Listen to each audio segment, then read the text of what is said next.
لو ما بقيتيش واحدة محظوظة بعد الحاجات اللي هقولك عليها دي، تعالي قولي لي انتي بتقولي اي كلام.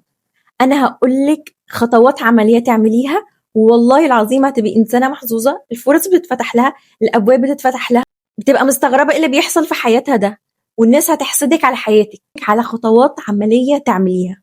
سواء بيتابعني ولد وبنت، هاي حلوين، عاملين ايه؟ ان شاء الله تكونوا بخير. عايزاكم كده تحفزوني عشان اعمل لكم فيديوهات اكتر. عايزاكم تتابعوني هنا كمان عشان لو عندكم اي سؤال، عندكم اي حاجة ابعتولي وانا ان شاء الله هرد عليكم. ازاي تكون الشخص المحظوظ اللي الناس كلها بتحسده على حياته؟ ازاي بتجيله الفرص دي؟ اقول لكم على خطوات عملية. اول حاجة هنقسمه لجزئين، نشتغل على جزء داخلي وجزء خارجي. اتمنوا الخير لغيركم من اعمق نقطة في قلبكم. يعني ايه ده؟ علاقته بالحظ. ما انا لما اكون انسانة من جوه بتمنى الخير لغيري من اعمق نقطة في قلبي، بجد بتمنى الخير، اللي هو ما انا بتمنى لها الخير بس من جوه قلبي. اشمعنى هي تشتغل الشغلانة دي، اشمعنى هي تجيب العربية دي، اشمعنى هي حياتها عاملة كده، بس انا بتمنى لها الخير. لا، هتتمنى لها الخير من قلبك، كأن الخير ده جالك انتي، كأن الرزق ده جالك انتي. وفي السماء رزقكم وما توعدون، يعني دي في رزق عند ربنا وخزائن ربنا ما بتخلص، في رزق يكفينا كلنا. لما يجي لحد خير ده مش رزقك اصلا، ولا انه الرزق هيخلص مثلا، لا، عند ربنا ما بيخلصش. فانا هبقى متاكده ان زي ما ربنا رزق الشخص الفلاني هيرزقني انا كمان. يمكن مش نفس الحاجه، يمكن في حاجه تانية، يمكن يرزقني بعد فتره، يمكن ربنا عايزني اتعلم درس معين. فلازم تتمنوا الخير لغيركم من اعمق نقطه في قلبكم، وكل ما تتمنوا الخير لغيركم كل ما ربنا هيرزقكم، وهيرزقكم اضعاف مضاعفه. طب انا لو ما تمنيتش الخير ده وده اي كلام، ما اما تتمنى الخير وتنظفوا قلوبكم، يا اما ما تتمنوش الخير وتبقوا قاعدين كده تحسدوا. اولا هيبقى كل اموركم صعبه ومعقده، وكل ما تخشوا في موضوع تحسوا انه صعب ومعقد ومكلكع، الدنيا مش ماشيه معاكم، الدنيا ما بتمشيش معاكم. ليه يا ترى؟ عشان انتم ما بتتمنوش الخير لغيركم. طيب، تاني حاجة هيبقى ما عندكمش قبول. في ناس والله العظيم من كتر ما هما منوش الخير لغيرهم، وناس عارفهم شخصيا، تحسوا على وشهم كده مفيش قبول، تقال على القلب. عارفين الناس اللي هي تحسيها تقيلة على قلبك؟ هم دول. فهتبقوا ناس منزوعين منهم القبول، كل اموركم صعبة، رزقكم مفهوش بركة. فاول خطوة نعملها نتمنى الخير لغيرنا. تاني حاجة هنغير المايند سيت بتاعتنا، طريقة تفكيرنا. العقل لو احنا ما تحكمناش فيه هيقلب حياتكم جحيم. عارفين زي ايه؟ يا اما يكون ماسك الحصان جامد كده وماسك اللجام بتاعه وبيجري بيه، يا اما هيمسكه ويجرجره في الارض. هو عقلكم هيعمل فيكم كده. فانتوا ما عندكمش غير اوبشن واحد، ان انتوا تغيروا طريقه تفكيركم، تغيروا من طريقه الضحيه، ان انا عايشه ظروفي صعبه، حياتي صعبه، انا انسانه، اهلي مش بيدعموني، اهلي توكسيك، عايشه مع عيله توكسيك، حياتي جحيم، فانا هقعد الوم على حظي واكره حياتي، ولا هقوم اتصرف، هشوف انا احل الموضوع ازاي اغير حياتي من المستنقع ده نخليها حياه حلوه، اخليها حياه ادميه. هعمل كده ازاي؟ ما عندكمش غير اوبشن واحد، ان انتوا تغيروا حياتكم. لكن هتقعدوا تلوموا، طب اوكي يلا اقعدوا لوموا على الظروف والحظ وان انتوا ناس مش محظوظين وحياتكم وحشه. هيحصل ايه؟ ايه اللي هيحصل؟ ولا اي حاجه. العمر هيعدي ومش هيحصل اي حاجه غير ان انتوا هتخسروا عمركم. فانا هعمل ايه؟ هقوم اغير طريقه تفكيري من عقليه الضحيه، انا انسان عايش ضحيه الظروف والمجتمع والاهل والعيله، لانسان منقذ، انا عايزه انقذ حياتي. عارفين اللي بيغرق هو بيرفص، بيعمل اي حاجه عشان يطلع على وش الميه. فانتوا هتبقوا زيه، خلاص انا هنقذ نفسي، ماليش دعوه بقى باي حاجه، هتصرف، هواجه، هخش اشتبك مع الحياه. في قصه شفتها على تيك توك، واحد ماشي بعربيه ما شاء الله ب 15 مليون، فبيقولوا له انت بتشتغل ايه؟ قال لهم انا بشتغل في الريل استيت. قالوا له الريل استيت بيكسب للدرجه دي؟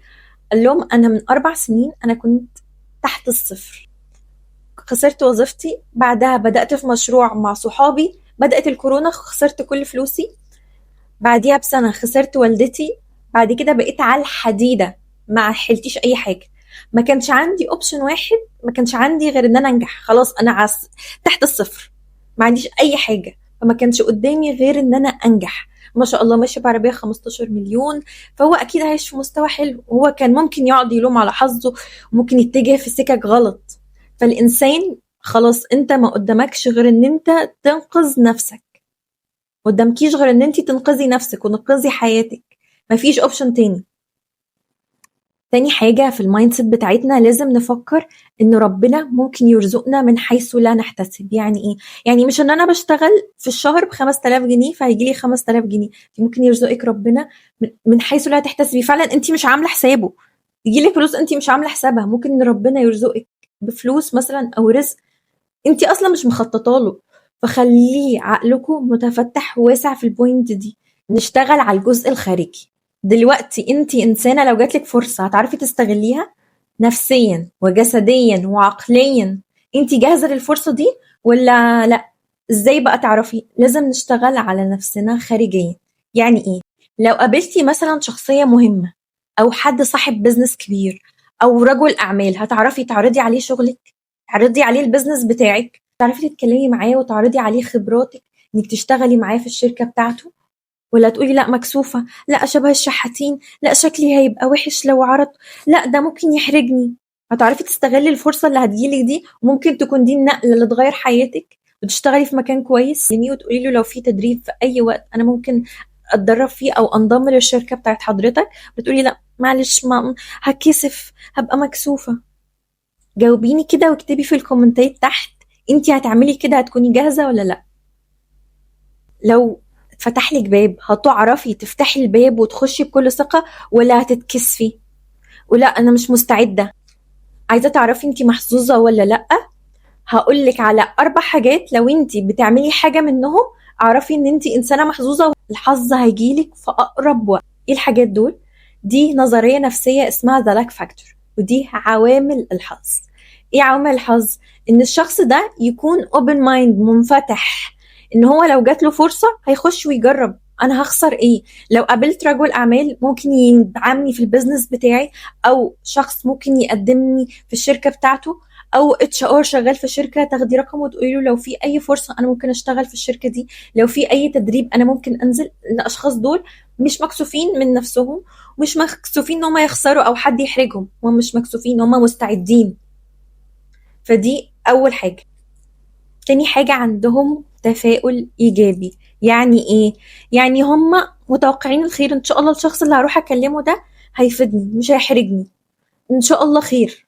وخليني اقول لكم على حاجه، الناس اللي بتكون داخله بثقه محدش بيحرجهم، محدش بيقدر يحرجهم، لان هما بيبقى باين عليهم ان هما واثقين في نفسهم حتى لو هما مش واثقين، بس هو بيبقى باين عليه جاي يكلمني انا هحرجه ليه؟ او شخص جاي عايز مثلا مني خدمه، او في اماكن الانترنشيب او التدريبات او المؤتمرات اللي بتتعمل، الناس بتبقى موجوده عشان تساعد ناس. يعني نادر جدا، عمري ما سمعت حد ان هو احرج حد. فروحي وخليكي بكل ثقه، ان شاء الله الشخص اللي هتكلميه ده هينفعك حتى على المدى البعيد. خليني احكي لكم على قصه. صاحبتي كانت نفسها قوي تشتغل في شركه هندسيه كبيره عندنا في اسكندريه، واخدت رقم الاتش ار من حد كانت بتشتغل معاه. اوكي، اول سنه راحت قدمت وعملت كل حاجه، ما اتقبلتش. بقت تكلمه كل كام شهر تقول له ايه مفيش اي فرصه قريبه جايه؟ يقول لها والله لو في اي فرصه هبعتلك. بقت كل كام شهر تقول في فرصه قريبه. بعديها بسنه راحت قدمت وقبلوها واشتغلت في الشركه دي، وقالوا لها احنا انا مش عارفه احنا ما قبلناكيش من اول مره ليه، انت فيكي كل المميزات اللي احنا عايزينها. لو هي كانت اتكسفت وقالت يا رب انا عماله ازن على الراجل، يا رب انا شكلي وحش، لا، فضلت تزن على الاتش ار لحد ما اشتغلت في الشركه اللي هي عايزاها. تالت حاجه، عندهم استعداد عقلي. يعني عقلهم ما بيعرفش يقول لهم لا، انتوا فاشلين. عقلهم ما بيقول لهمش الكلام السلبي ده. يعني ايه؟ يعني شخص مرن عقله لما تجيله الفرصه هو هيكون مستعد ليها، مش لسه اول مره يواجه الموقف. الناس اللي بيكون عندهم استعداد عقلي زي محمد صلاح، عايزاكم تشوفوه هو بيتكلم، بيقول انا قبل ما بسجل الجون انا ببقى متخيله بالليل ان انا هسجله. فهو عنده استعداد عقلي، ممرن عقله. بيقول ان الانسان يمرن عقله بيكون اصعب 100 مرة من ان انت تمرن جسمك. فهو قاعد مستعد عقليا، وده الاصعب. انا هتجيلي الفرصة فانا مستعدة ليها، عقلي مستعد، مش اول مرة يتخيل الموقف ده، مش اول مرة يشوف الموقف ده. اخر حاجة، الناس دول بتستثمر في نفسها. يعني ايه؟ هستثمر في شكلي، هستثمر في الاماكن اللي هروحها، هستثمر في معارفي. هستثمر يعني ايه؟ يعني هلبس باحسن شكل، دايما هكون في احسن صوره، هستثمر في الاماكن اللي هروح فيها، هروح في اماكن غاليه، هروح في جيم غالي. هقول لكم نتيجه الاستثمار في الاماكن. صاحب الشركه اللي كنت بشتغل فيها كان بيتكلم ان هو راح جيم غالي.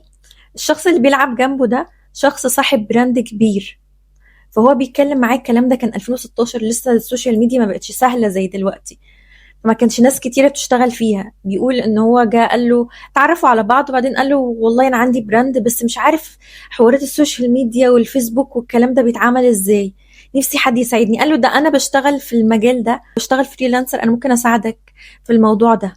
المهم اشتغل مع الراجل ده، عمل له كامبين، الكامبين نجحت جدا وجابت له ارباح خياليه. الراجل ده قرر يشارك، اللي هو بقى صاحب الشركه، شريك بالنص، هديك راس المال وانت اشتغل وهنبقى نقسمها يعني 50-50. شاركوا بعض وفتحوا الشركة. تخيلوا هو رايح الجيم، هو ما كانش في نيته ان هو يتعرف على شخص هناك، هو مش رايح مؤتمر، هو مش رايح حاجة. واحد برضو بيتكلم عن البيزنس على تيك توك وبيقول ان هو رايح جيم غالي جدا، فالشخص اللي بيلعب جنبه شخص هو اللي بيورد كل الأجهزة الإلكترونية للجيم ده. قاعد بيقول انا اتعرفت عليه ونشرب مع بعض كوفي، ممكن يكون ما بيننا بيزنس بعد كده. فاستثمروا في الاماكن اللي انتوا بتروحوها، ما تعرفوش الحظ ممكن يجي لكم فين. ممكن شخص يعرف شخص يقول لكم على حاجه، يوديكوا في مكان، يديكوا فكره.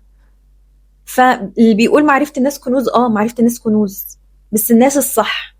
فانتوا دربوا نفسكم ان انتوا تكونوا مستعدين، ما تسيبوش اي ايفنت ما تروحوهوش. روحي اي ايفنت، روحي اي مؤتمر بيتعمل، روحي اي مكان، ايام الكليه روحي واشتغلي حتى شغلانات، جربي واطلعي واكتشفي. ما تعرفيش الحظ ممكن يجيلك من فين. لسه شايفه فيديو لعادل امام، وعادل امام بشوفه اسطوره، حد قدر يواظب على نجاحه لحد اخر مسيرته. قاعد بيقول كان عندي زمايلي ممثلين مستنيين ضربة الحظ اللي تيجي تغير حياته، ضربة الحظ دي ما جاتش. مفيش حاجة اسمها هيجيلك ضربة حظ تغير حياتك. ضربة الحظ هتجيلك لو انت قاعدة بتفتشي هنا وبتفتشي هنا وبتفتشي هنا لحد ما هتجيلك ضربة الحظ، لكن ضربة الحظ مش هتجيلك وانت نايمة على السرير. اتمنى يكون الفيديو عجبكم. انا بحاول اعمل فيديوهات قصيرة، مش عارفة، انا انسانة رغاية وبحب اتكلم. وقولوا لي عايزين فيديوهات عن ايه تاني، انا هجهز لكم فيديوهات عن الشغل تاني، هحاول اعمل لكم حاجات سبيسيفيك اكتر. بس ان شاء الله يكون الفيديو عجبكم.